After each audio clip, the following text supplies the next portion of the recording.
And welcome to our remote meeting of Mountsett Crematorium Joint Committee being held on Thursday the 28th of January 2021 at 9:30 a.m. I'm Councillor Owen Temple, Chair of the committee. This meeting is being streamed live to Durham County Council's website and will be available to be viewed for a minimum of 6 months. I'd like to give a warm welcome to members, officers and any members of the public or media who are watching this live feed this morning. And can I welcome Phil Curran, who will be leading much of this meeting, having taken over financial oversight of the crematorium. We've already covered the housekeeping issues for everyone in the meeting to follow.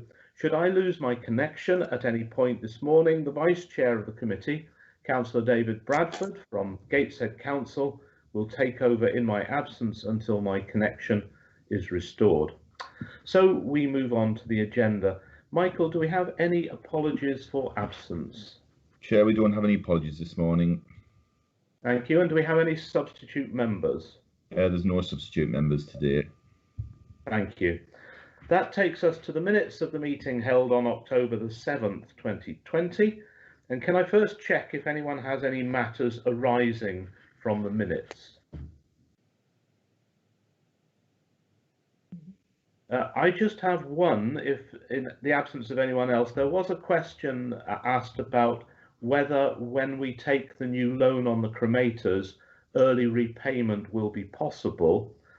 I'm not sure whether that has yet been decided, but I wonder if Phil has any knowledge on that score. Thanks, Chair. I mean, it's a 10-year loan. There probably would be scope to repay it early, but obviously the settlement fee would have to be agreed when we knew how long that was going to be, but it's definitely something we can look at, yes. If you could, and perhaps could send a note round the committee to confirm the position. Thanks very much for that. Is there a mover for the minutes? Yeah. Move the minutes, Chair. Thank you, Councillor Milburn. Do we have a seconder?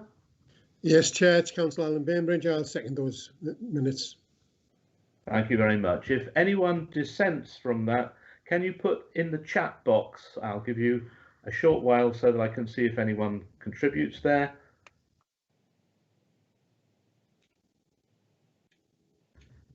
In the absence of any dissent, can we agree these minutes? Agreed. Agreed. Agreed. Do we have any declarations of interest?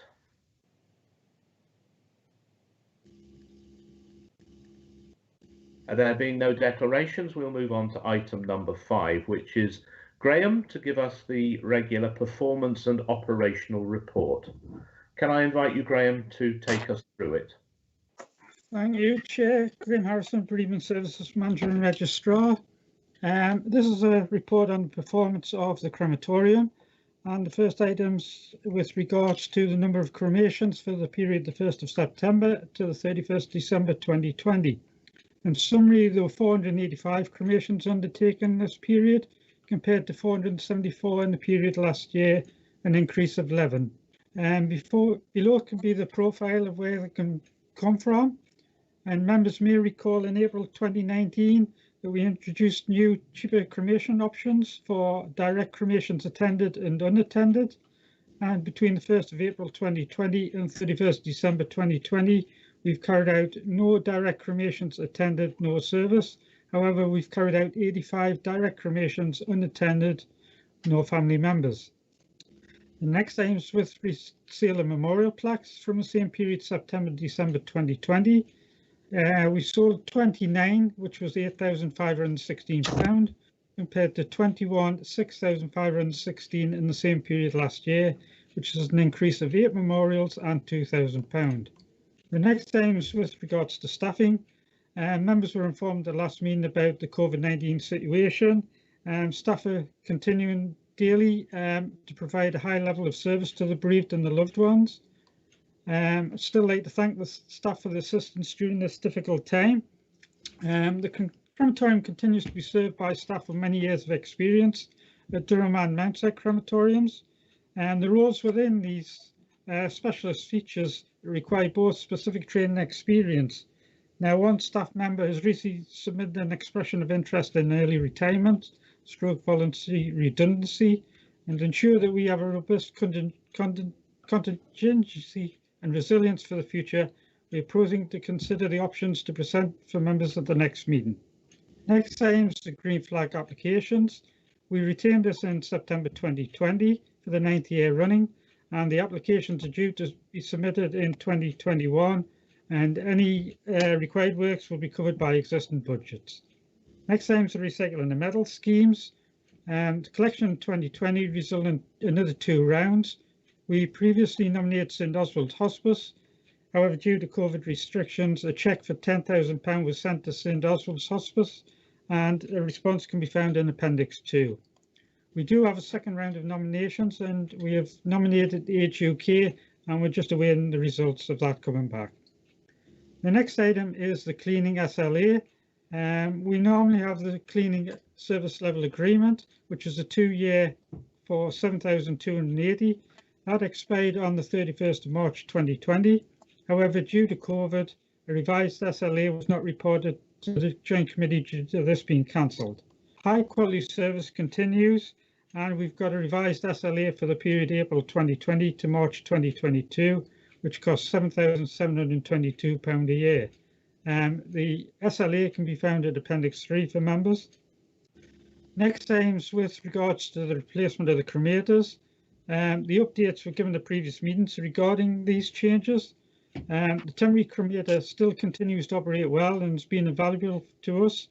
The previous 2 ATI cremators have been recently serviced, and the gas analyzers being calibrated. We carried out emission testing of all 3 cremators, resulting in a pass for the temporary cremator. However, the 2 ATI cremators have failed. We are currently in discussions with our environmental health colleagues as to the next step. Just with regards to an update, the order is placed for the replacement of the ATI cremators with 2 large extra wide cremators, and the proposed replacement programme along with estimated costs is below. So estimated start date the 1st of March 2021, site setup and removing the 1st to the 5th of March 2021, the delivery and installation of new cremator number 1 and abatement equipment the 8th of March to the 28th of May 2021, commissioning new cremator 31st of May to the 4th of June, training for staff the 7th to the 11th of June, and then we go on to replacing the next cremator and finishing off with a handover the 24th of September 2021. Below is a bit of the estimated cost and obviously information on the contribution and loan finance. However, this is all subject to the current travel restrictions, which we are still awaiting an outcome on, and discussions are still ongoing with project meeting and members of staff. Next aims with regards to the Federation of Burial and Cremation Authorities. This is a new inspection carried out by them, and it was carried out in August 2020. The purpose of the scheme is to provide operators of the crematorium with confidence that it meets the national standards. The inspection took place on the 29th of October, and it scrutinised 6 separate key areas of service delivery through discussions and reviewed more than 80 points of interest.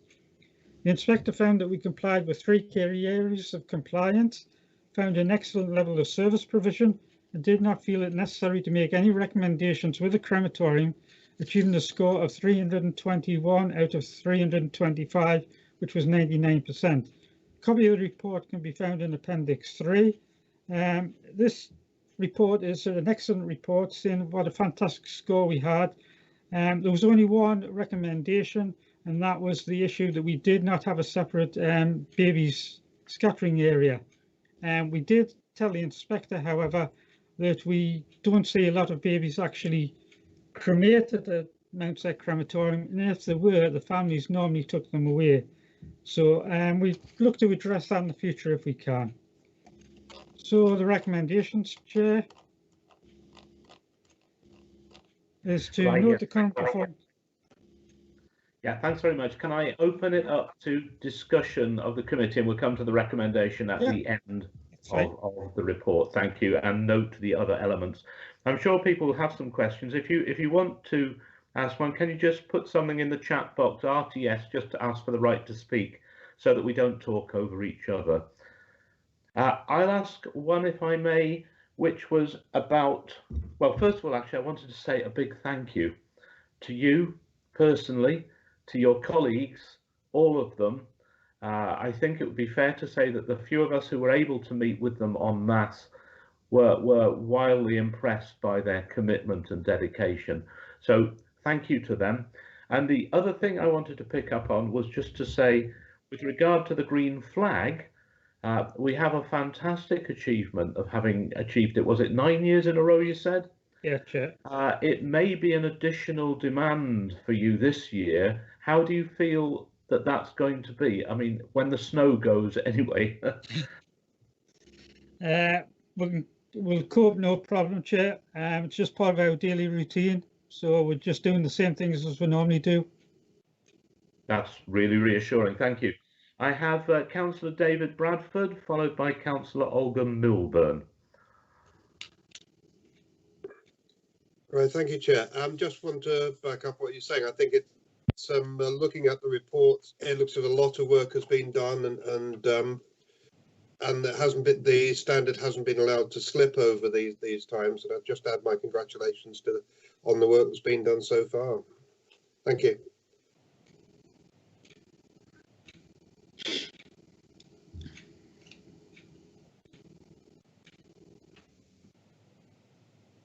Right.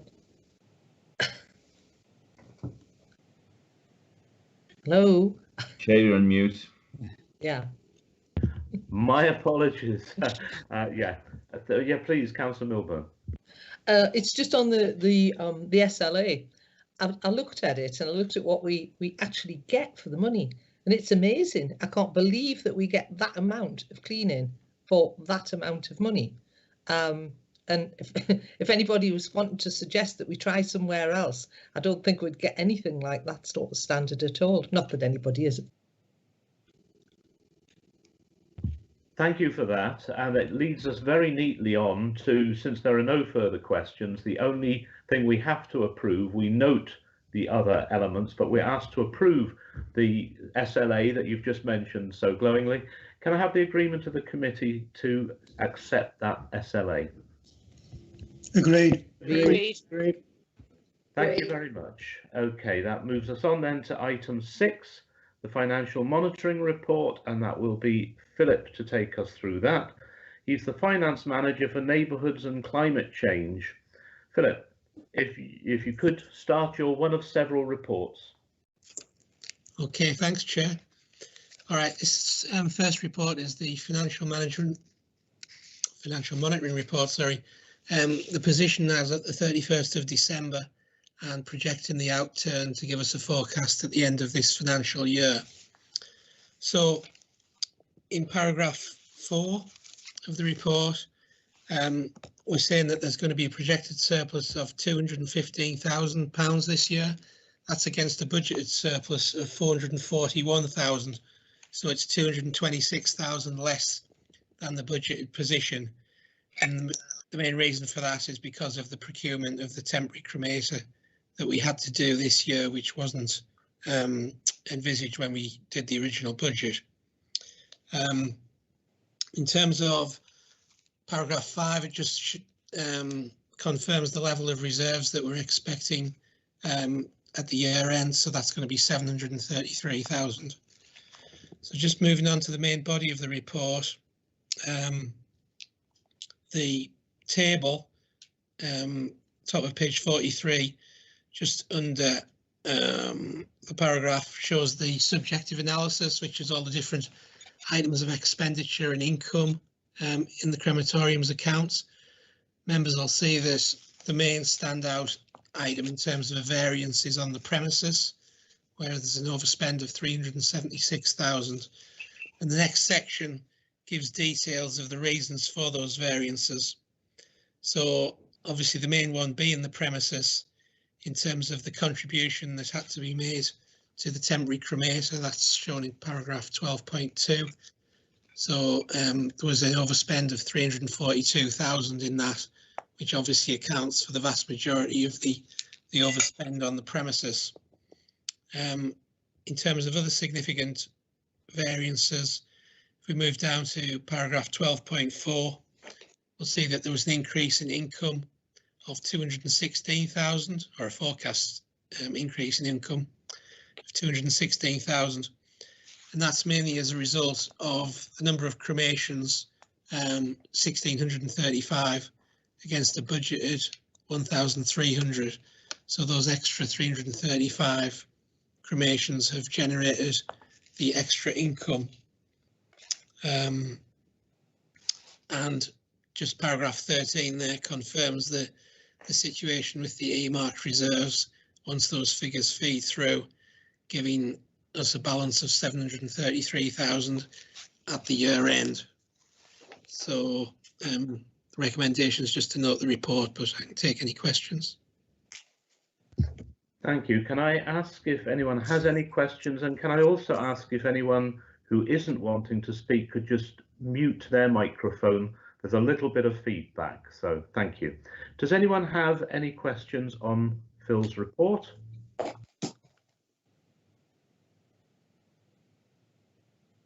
In that case, can I ask you to approve that report? Agreed. Agreed, Chair. Agreed.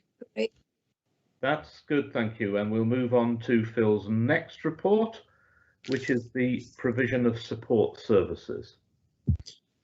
Okay, thanks, Chair. Yeah, this report is about the provision of support services for the coming year 2021-22. In the executive summary in paragraph 3, it just sets out the services that the County Council provides for the crematorium. So we have management services, financial services, admin including committee support, payroll and HR services.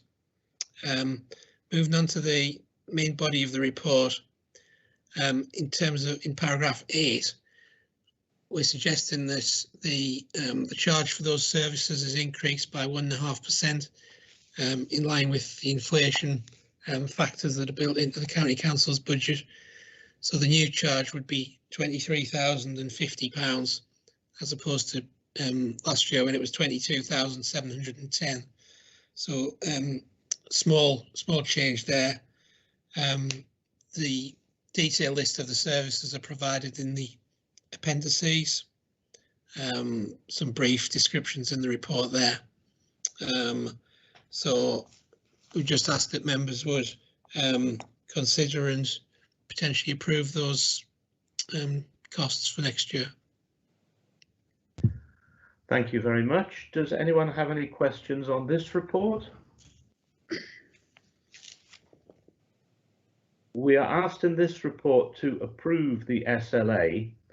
I don't know, I should perhaps ask our legal representative, do we need a mover for this, or can we simply do it by agreement? Chair, I think you should be able to do it by agreement. Thank you. If anyone wanted to speak, then now's the opportunity. Right, thank you. Does anyone want to speak on it? No. In that case, can we just approve it, please? Approved. Approved. Thank you. And we move on from there to the fees and charges. I think it's you again, Phil. Okay, thanks, Chair. In the same way as the previous report talked about the support services for next year, this talks about the fees and charges. So in terms of the summary report, just details all the different charges that there are. The main point of the report, I suppose, in paragraph 5 is the proposal to increase cremation charges by £20 again this year, from £720 to £740. There was a £20 increase last year as well, and also we would factor in those increased charges into the 21-22 budget. Moving down, we'll just see this paragraph 11. There's a table there which shows the effect on the income of that proposed fees and charges. So at £20 increase for the budgeted number of cremations at 1,300, that would give £26,000 increase on the budget. And the table also shows how the income would change if the numbers of cremations increased. So over and above the 1,300 cremations, for every 50 extra cremations, we would get an extra £37,000. So there are also some other small changes to some of the other fees and charges, which are set out in paragraphs 13 and 14, and all the other fees and charges are proposed to remain the same. So just ask members if they're willing to approve that, please. Thank you. Again, does any member of the committee want to ask any questions or speak on any of these proposed changes? No. So we're asked to, if I'm on the right section here, I think just note this report, is it? And approve the proposed fees, yeah.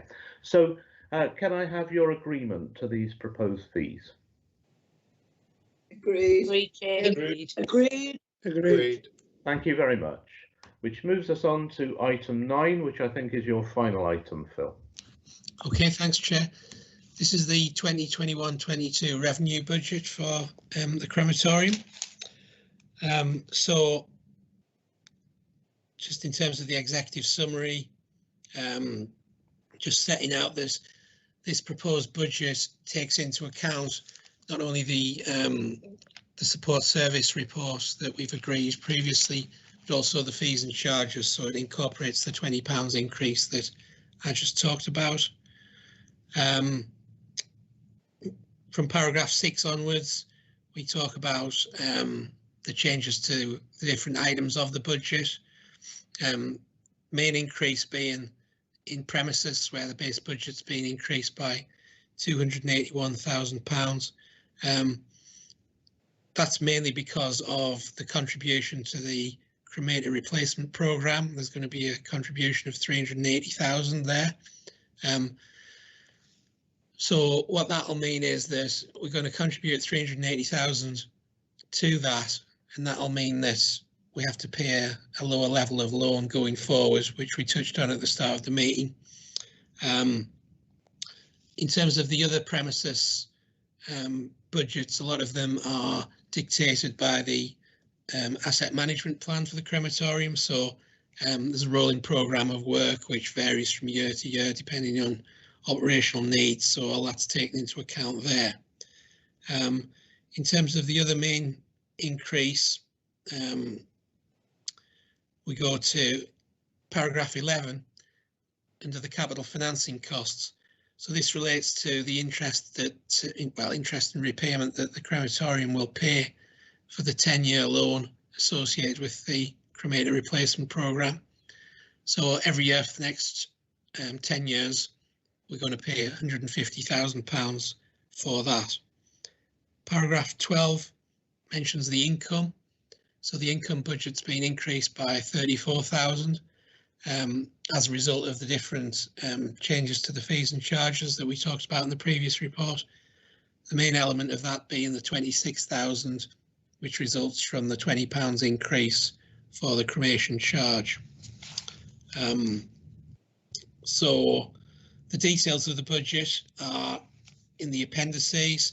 I'd also just mention in paragraph 14 about the surplus redistribution.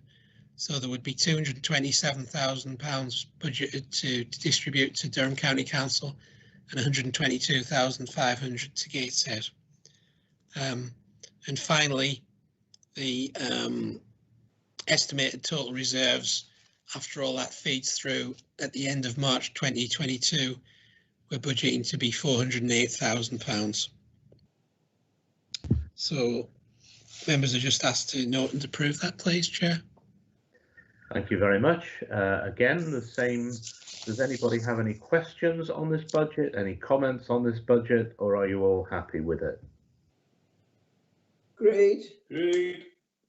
Yeah, I think agreed. that's agreed by all. Thank you very much. So we will move on to any other business. I haven't been notified of any other business, and therefore we will move into part B of the meeting if the membership feels that it would be correct for us to exclude the press and public, as noted in the agenda, for the consideration of a report on an item last month.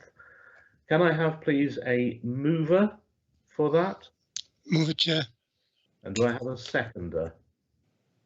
I'll second that. Chair. Thank you very much. That concludes the business for the public part of the meeting. And before the broadcast ends, I'd like to thank those members of the public and media who've watched the meeting. Can I ask that we all wait now?